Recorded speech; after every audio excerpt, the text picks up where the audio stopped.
when working on the next one. And I'll bring it up also on Thursday, but you know, that's an important thing to remember. You have to be engaging in the content in those responses. So, all right, well, I'm gonna leave the chat over here on the side. Let me go ahead and share my screen. Today, we're talking about the colorful wife of Bath. So it's a really long passage when you read the wife of Bath, her prologue and her tale.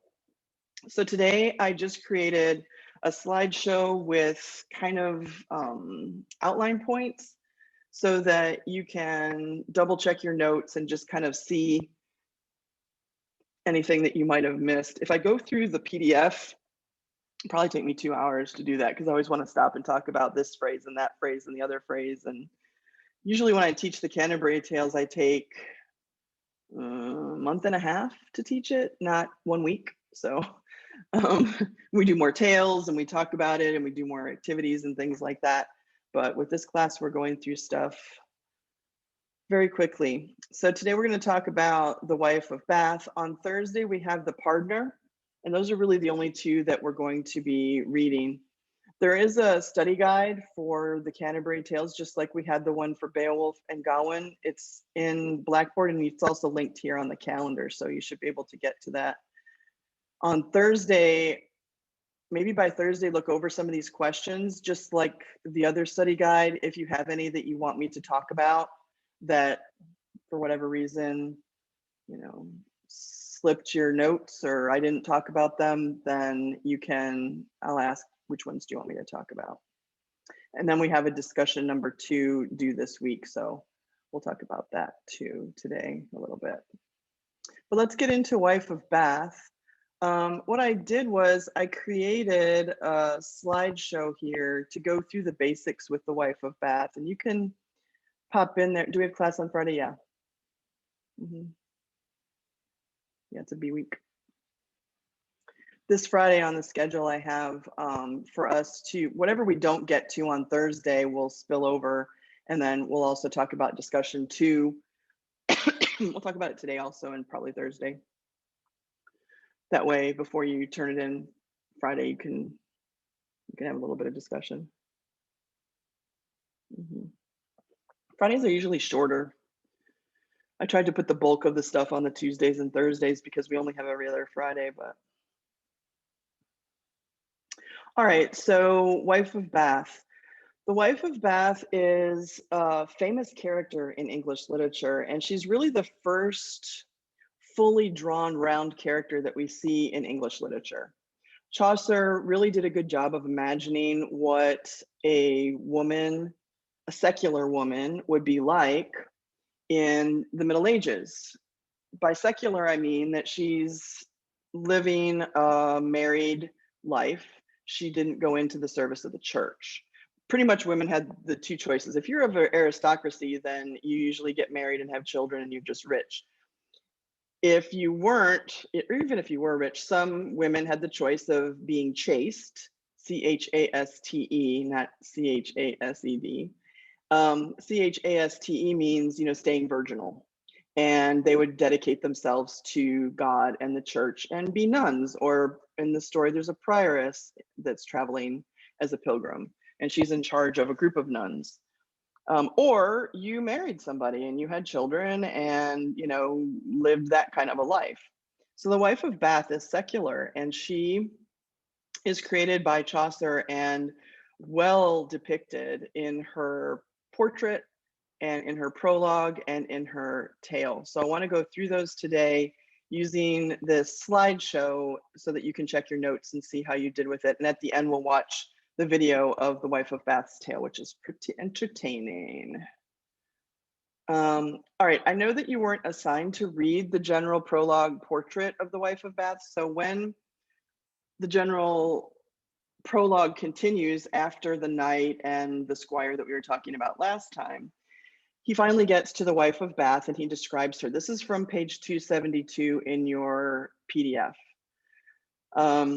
So I just want to talk about her character in her portrait because it bears on her prologue and the tale that she ends up telling. So it talks about how she's partially deaf, and we find out in the prologue why that is. She makes cloth, like handkerchiefs and things like that. She has a decent amount of money. She's probably an example of one of those women coming from kind of coming into the middle class. The reason she has so much money isn't because she was born into it, it's because she's been married a lot and her husbands die and she gets their money. So there's a big thing about that in her prologue to her tale that we'll get to, but she's been married 5 times and she's married now to her 5th husband, and she's got a certain amount of money, and she's the type of lady who, when she goes to church and she's going to do the offering, she always wants to be the first one to give money where everybody can see her. She wants everybody to see that she's giving money to the church.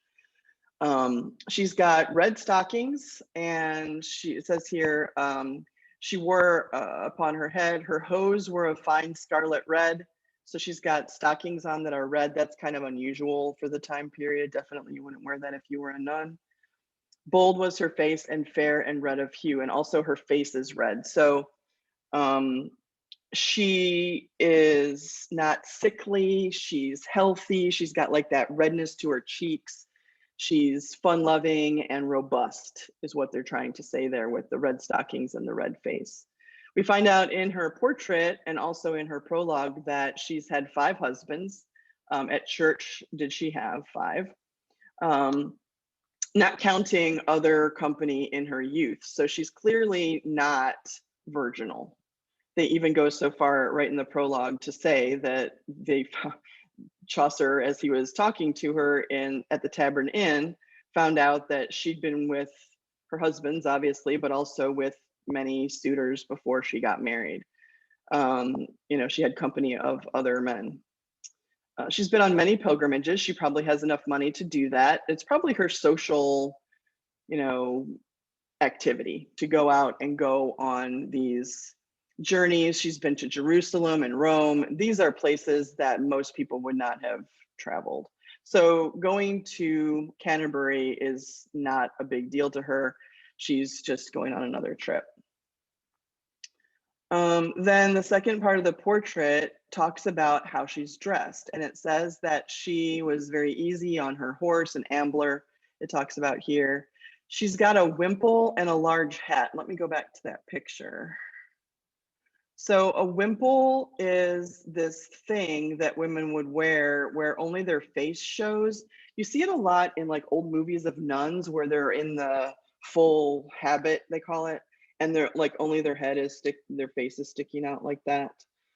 If you've ever seen the movie Sound of Music, the nuns have a wimple. So the wimple is the white part that goes around here, and then they put the rest of the outfit on top of it. I don't know everything that a nun puts on, but obviously I'm not one. Oops. She's got a big old hat. It talks about her hips being large. She's, like presence. She has her blanket sort of wrapped around her, and so you can see that she's got large hips, and that makes sense if she's, a wife. Talks about how she was fun-loving and fellowship. You can see the word fellowship here. And also she knew the remedies of love. And Chaucer calls it the old dance, the art of the old dance, meaning that she knows all about, the ins and outs of relationships between men and women. And that's true because in the prologue, she spends a long time talking about how men and women vie for power throughout their relationship and how they manipulate each other. And, as much as that manipulation is mentioned, I think some people still do that stuff today, right? Well, we'll get to it. All right, so let's skip to the prologue. I'm putting the page numbers here in case you're annotating your PDF using Cami or some other source. I don't know if you like to do notes in your notebook by hand or on a document or in the PDF, I don't know.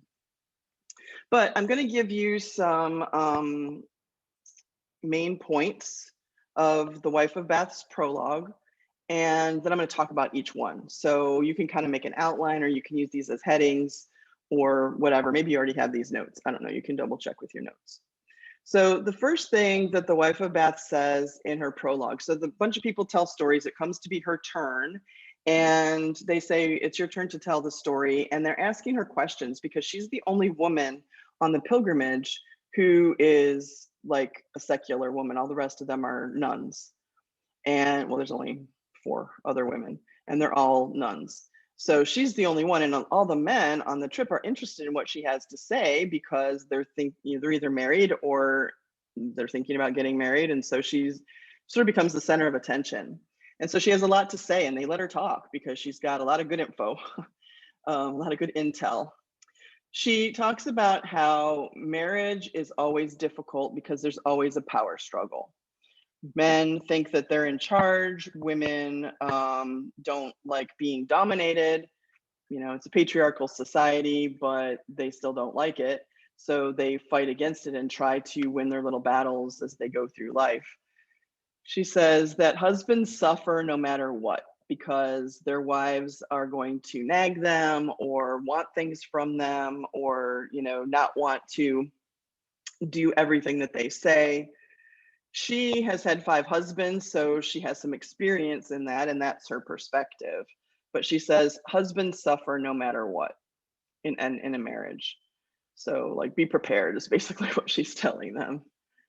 One of the big issues that she discussed, I have my notes here, hold on, I'm trying to get them to stay up. One of the main things that she talks about is the 2 different roles of women between chastity and marriage.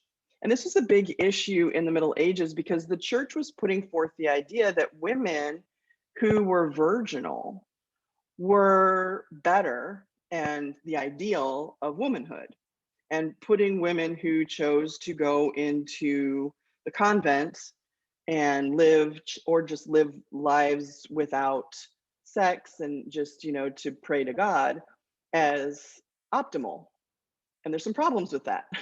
And the wife of Bath, you know, so that means that women who chose to get married or had to get married because their families needed them to get married, or they just weren't interested in being virginal, makes them substandard.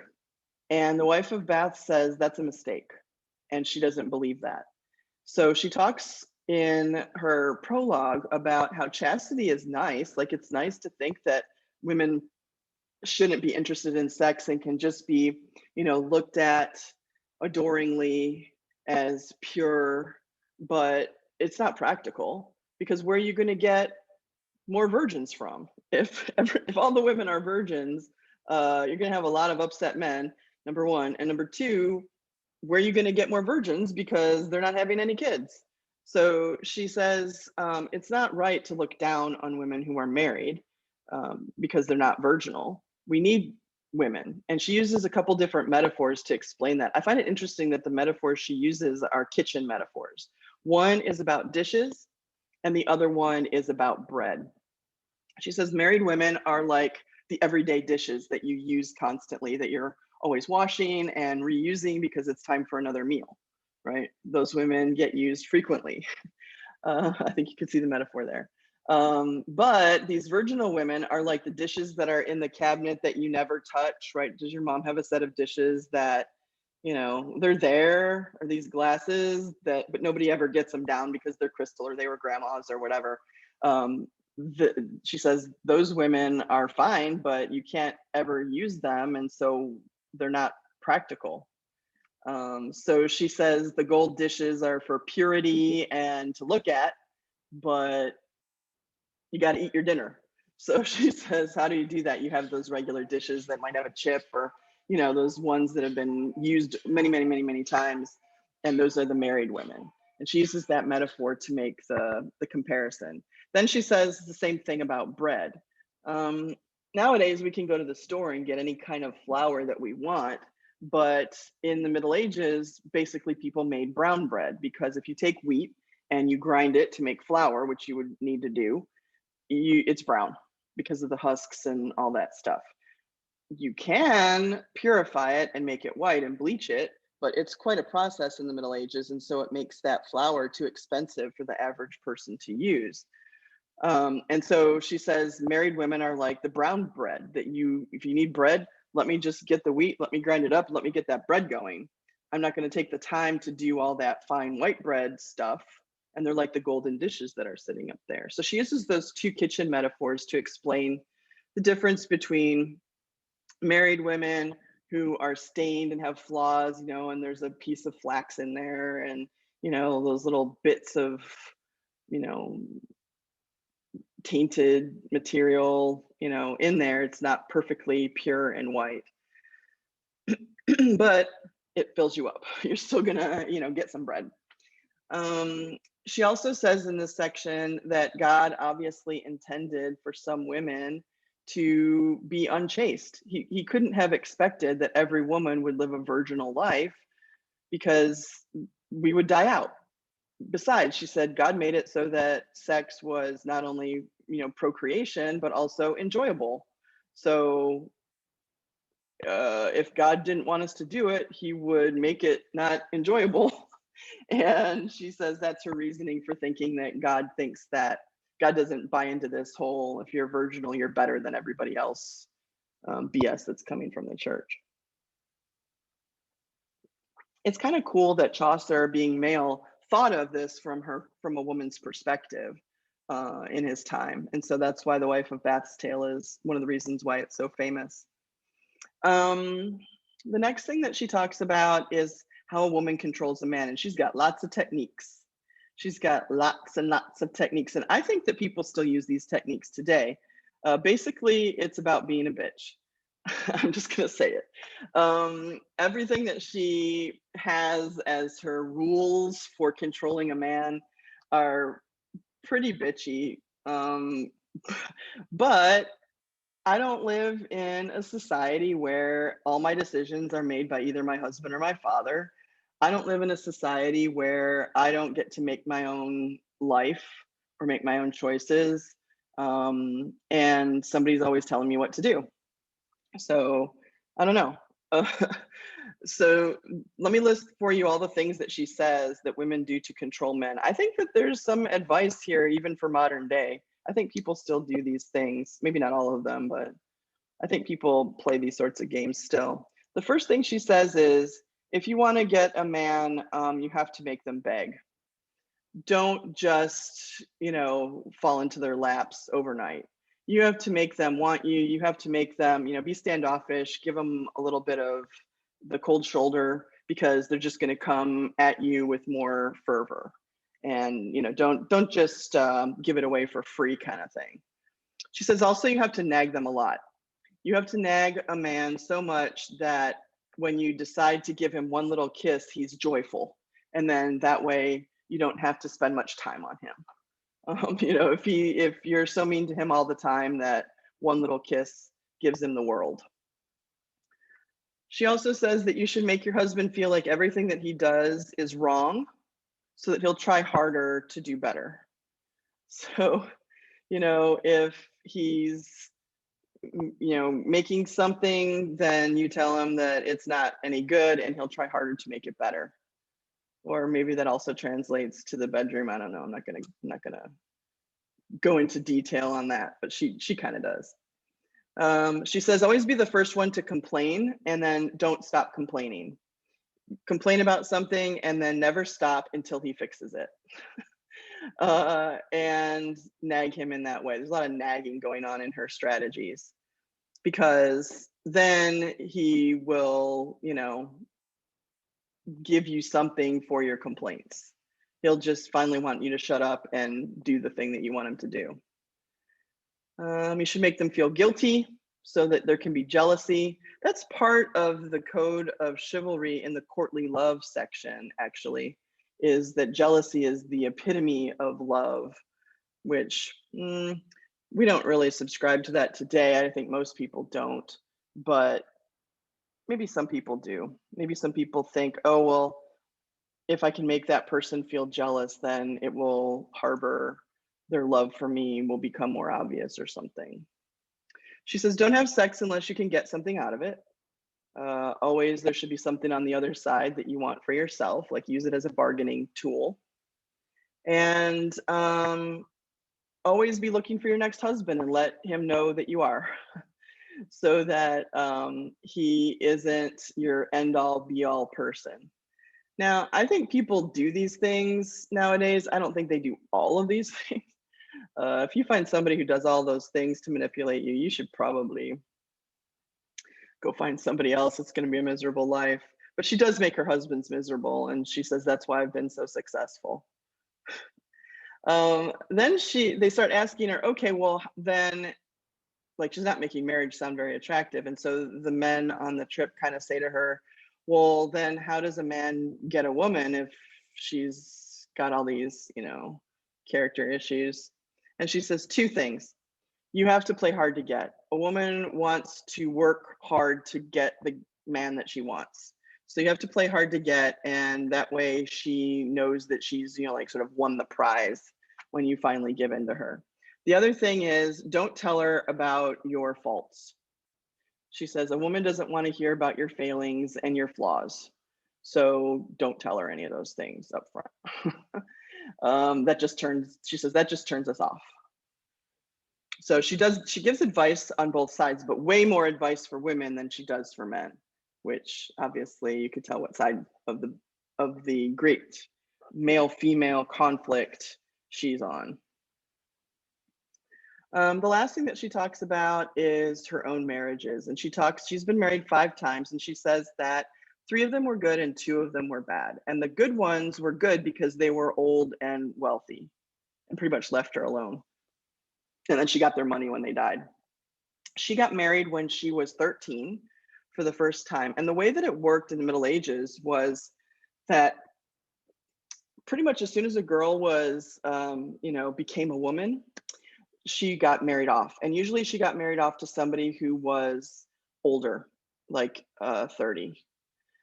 And we go, ew, in our modern society, because nowadays that would be really gross and illegal. But the reason was because of infant mortality and life expectancy. So if you've got a group of people who only live to be 40, 45 years old, and that sort of life expectancy is maybe 50, 55, then you have to get started having kids pretty early. If you're a man, you can wait as long as you have a younger wife. But infant mortality is another aspect. It was about 50% back then, maybe even a little bit more. So for 4 of your children to grow into adulthood, past childhood, you would have to probably give birth to 8 children because infant mortality was that high.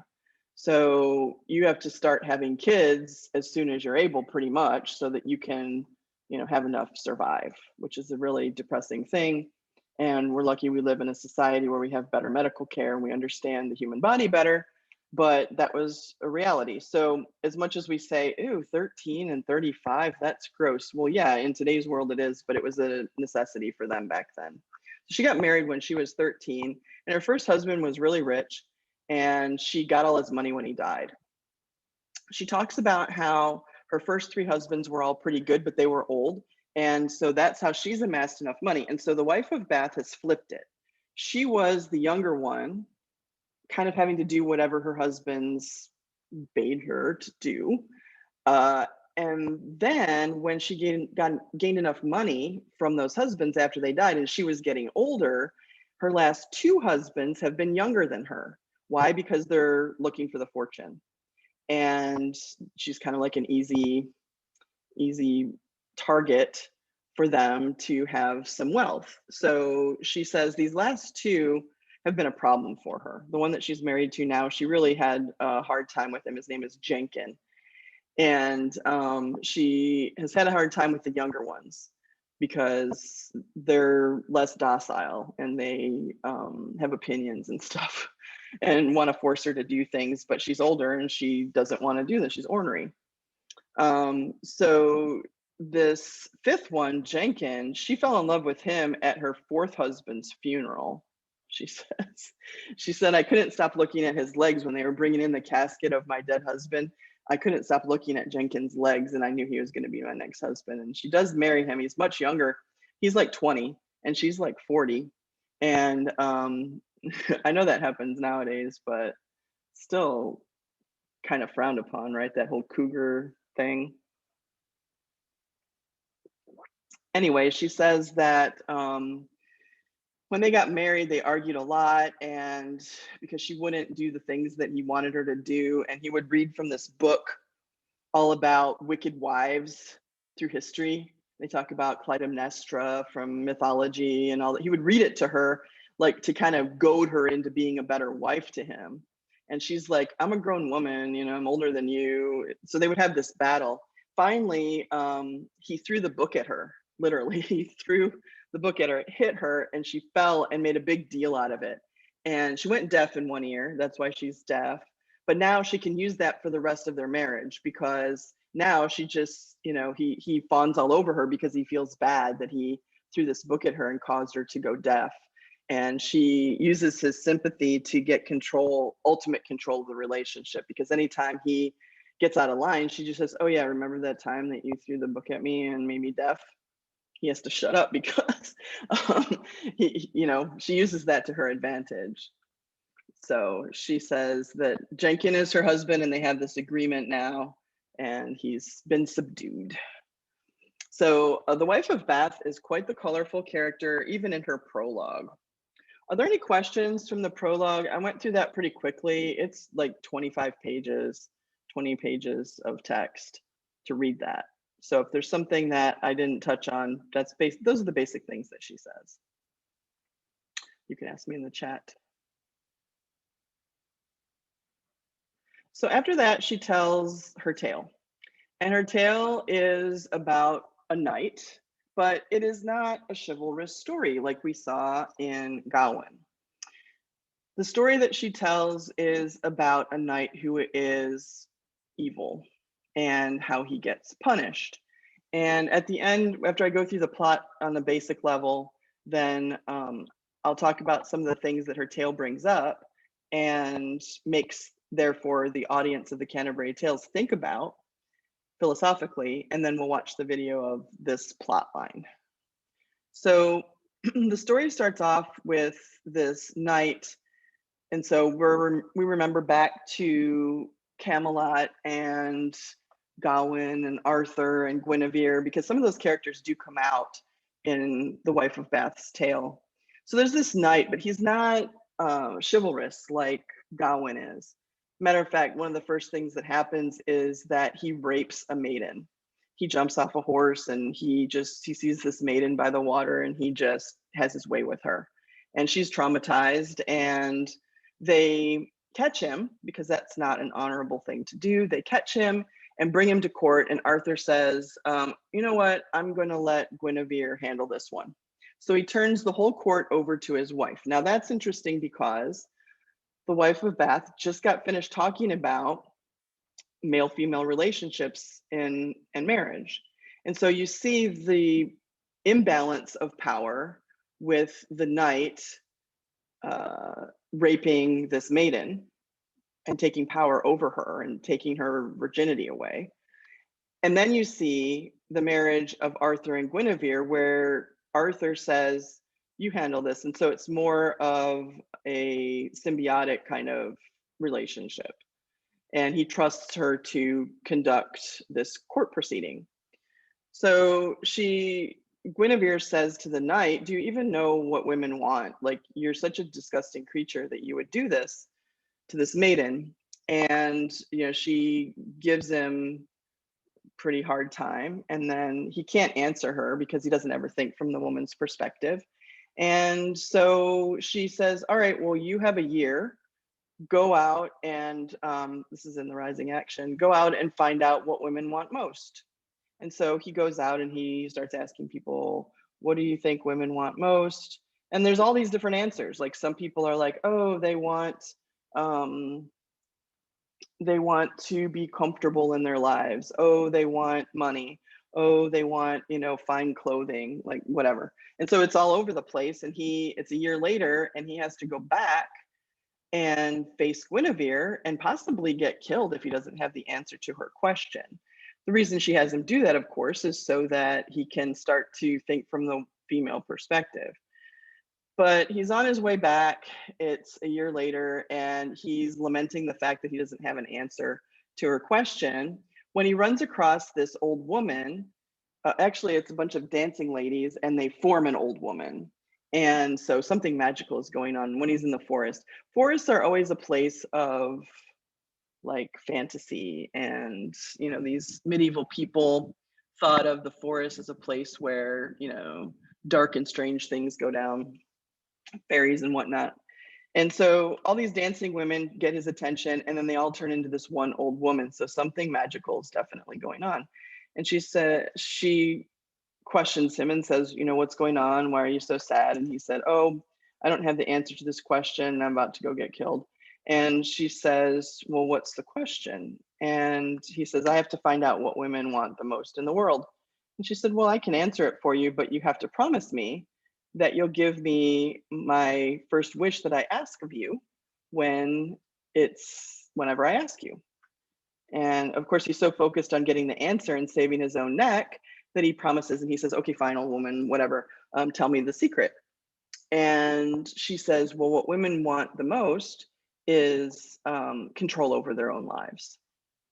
And he goes, oh, okay. So he goes into court, and Guinevere's there, and she says, well, did you figure out what women want most?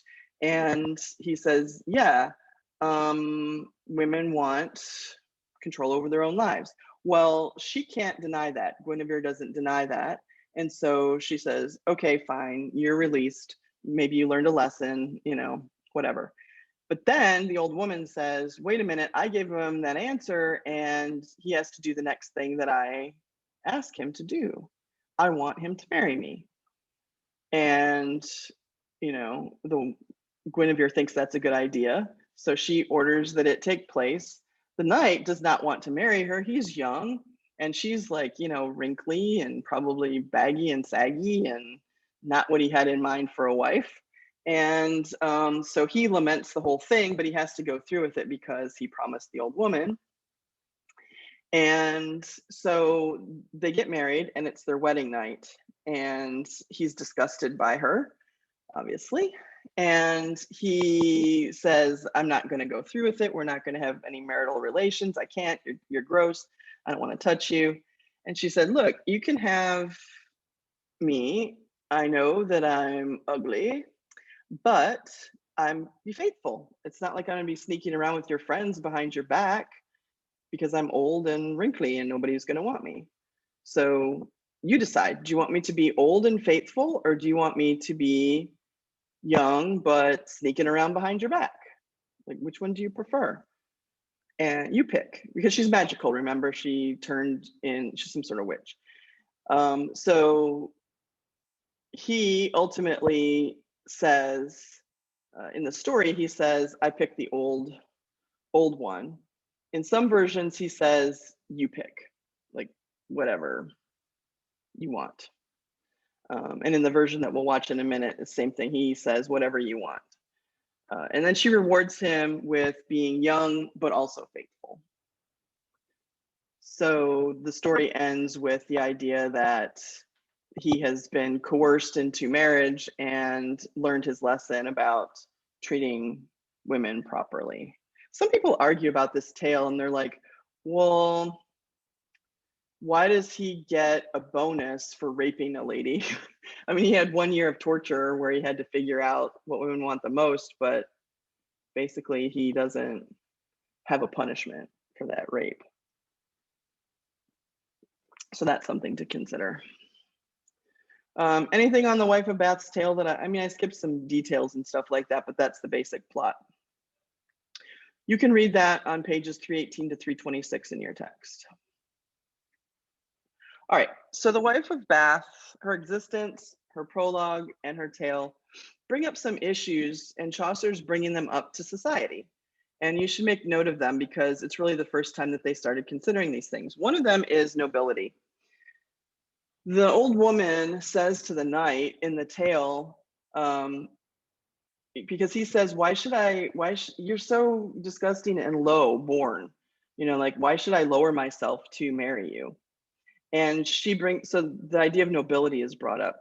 Are you noble because you have money and a position in society? Does that make you noble, or do your actions make you noble? Like, maybe you're the poorest shoemaker on the block, but you're a great person, kind and loving and friendly and all of those things. So which one is more noble then? Just because you're rich doesn't mean you're a good person.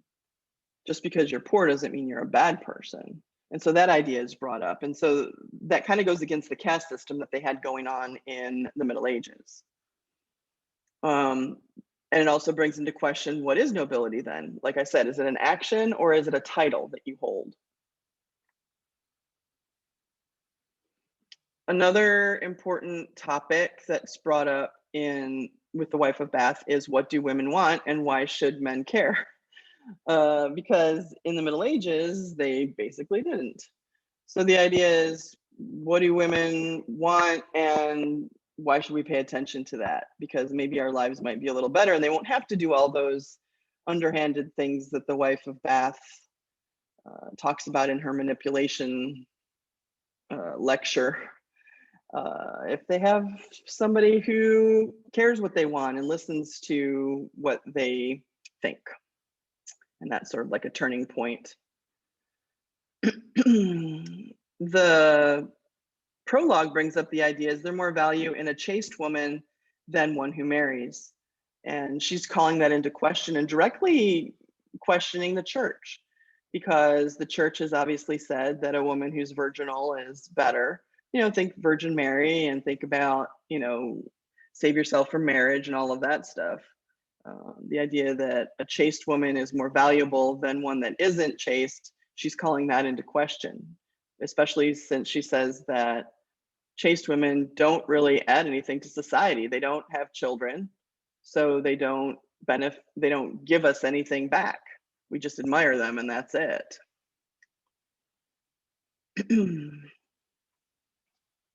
The last thing is, who really holds the power in a relationship? And, that obviously depends on the relationship, but the idea of who really has power over men. I don't know what culture it is, but I know I heard this at some point in time about how if the man is the head of the household, the woman is the neck and it has to support the head. Like, the head is nothing without the neck to connect it to the body. So the idea that the wife or the woman is not only is the neck controls where the head moves and also connects it to the body. So without the neck, the head is useless. So I don't know, I've heard that somewhere. And the idea is brought up here. Who really holds the power over men? Or do we even really need the power struggle? In our world today, we can start answering no, but in their world, they had to deal with that because women were always inferior in that patriarchal society. I mean, I think we still have a patriarchal society, but I feel like the opportunities are still there for women. I mean, we've been seeing that just over the last couple of years with politics and whatnot. So these issues are brought up really for the first time in English literature. And Chaucer is the one who's imaginative enough to envision this character and create her and her story to have us thinking about these things. All right, anything from any of your readings that you have questions about before I show you the video of the tale? I think it's only maybe 6 or 7 minutes long. No questions? Okay. All right. I'm gonna play this. I need to take off my AirPod, which you can. That it's animated, and it is a little bit, I don't want to say graphic, but the old woman is not wearing clothes. I'm just gonna say that. But it's not a person, it's a drawing, it's a story.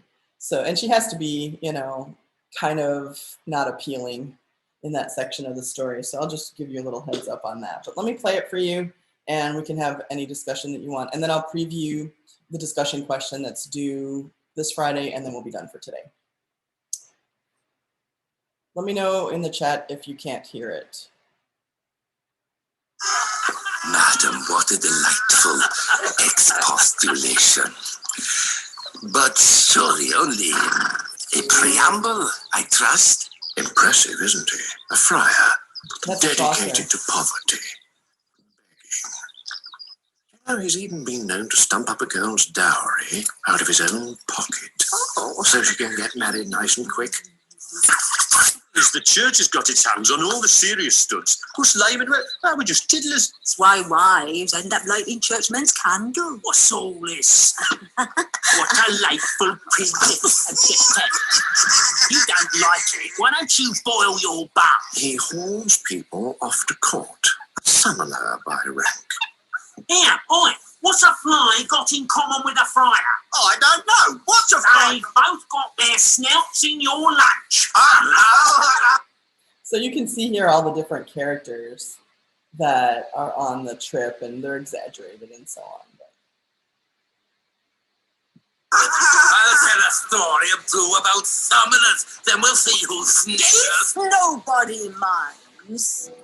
Sir Friar. We'd be honoured. Thank you.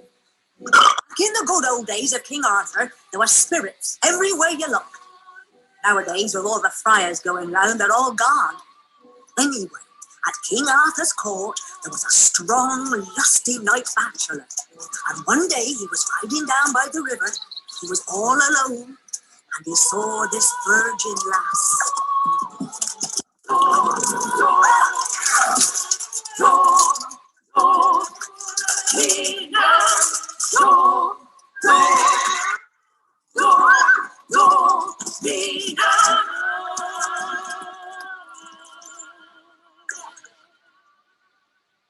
Of course, there was an absolute outcry. Arthur gave him over to Guinevere. She should choose whether to save his blood or spill it. I'll spare you if you can tell us what do women most desire.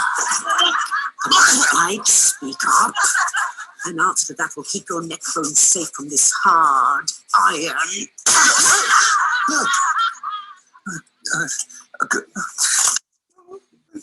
I don't know. I suppose if you can't tell us now, we'll let you have 12 months and a day. Go.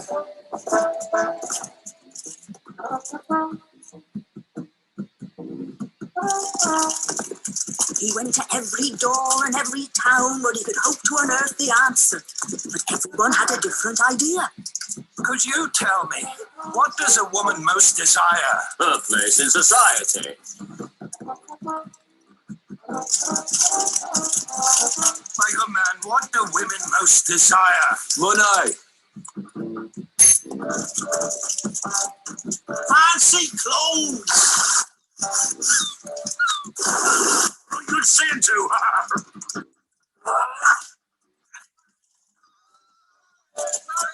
The day had come that he must turn homeward.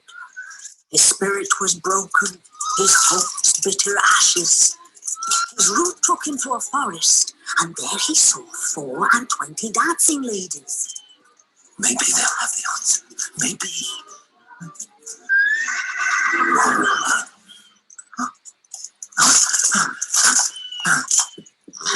No way through here, sir. Tell us what you're looking for. Mother, what do women most desire? If you can tell me, I'd make it worth your while. Give me your oath. You'll do the very next thing I ask of you, and before sunset, you'll have your answer. My oath, you have it. Anything. Your life is safe. Listen. Silence! Well? My lady queen, apparently, women desire sovereignty over husband and lover. They desire the upper hand at all times. Now do with me as you will. None of them, not wife, nor virgin, nor widow, could argue with that. He had his life. Sovereign Lady Queen, Oh, I gave him that answer. In return, he swore he'd do the first thing I asked. Take me as your wife. Keep all my worldly goods if you must. Let my body alone. I want to be your wife and your love. My love. My damnation. Sovereign. Should someone of my rank be brought so low? He had no choice but to marry her, to take the old woman into his bed.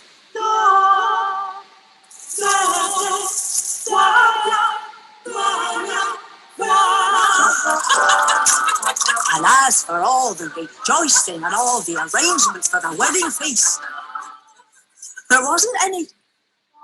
No joy, no feast. He became her husband in a private ceremony and spent the day hidden like an owl. Darling husband, are all Arthur's knights so hard to please? I've saved your life. What have I done wrong? Oh, Tell me. I'll change. change. Wonderful. Change. You're so hideous, so old, and so I common. could change all that if only you behaved a little more courteously to Are you me. surprised at me? You're talking ability, arrogance. The man who attempts the noblest deeds. He's the noblest man. Always be old, always Then ugly. you need never fear rivals. You have a choice. Plain and old, but your faithful, obedient wife. Oh, young and beautiful, and danger whenever friends visit our house. Whatever you prefer. Oh, I put myself in your hands. Whatever you want, my wife pleases me. Do I have the upper hand then? Do I make all the choices, all decisions? That is best. Yes. No more arguments. I will be beautiful and true. Look at me. Yes.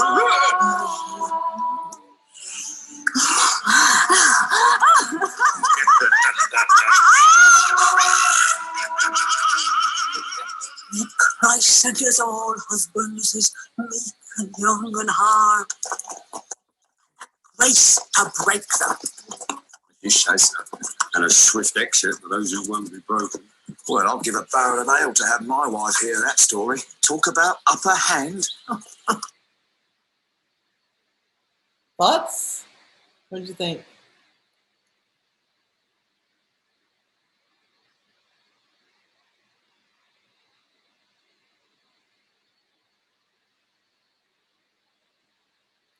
I think that version kind of ends with the idea that the knight, it's not in the tale, but that the knight, she's going to change her appearance so that the knight sees her as young and beautiful, but others will still see her old and, you know.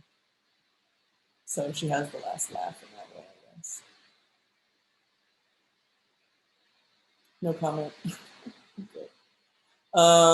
It's just to reinforce the plot. So as long as you know the plot, I think you're okay.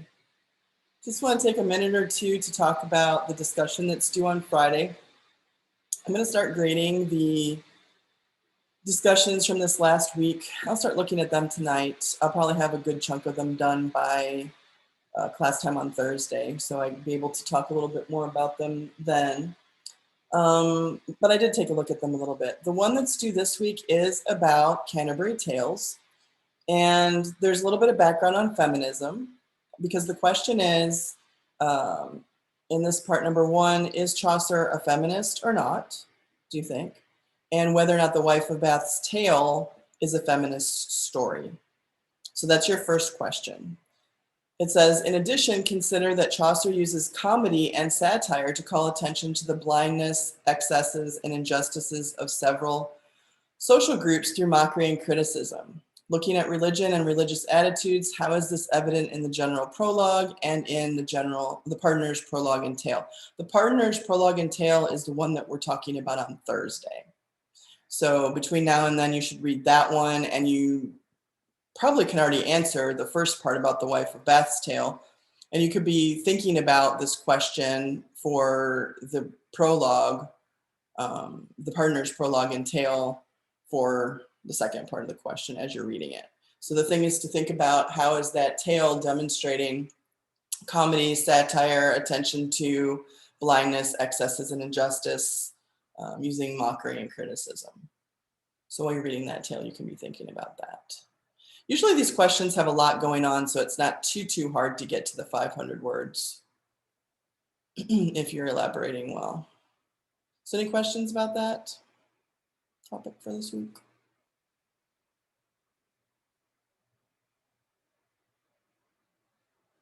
No. All right, well, it's just about time to finish up class anyway.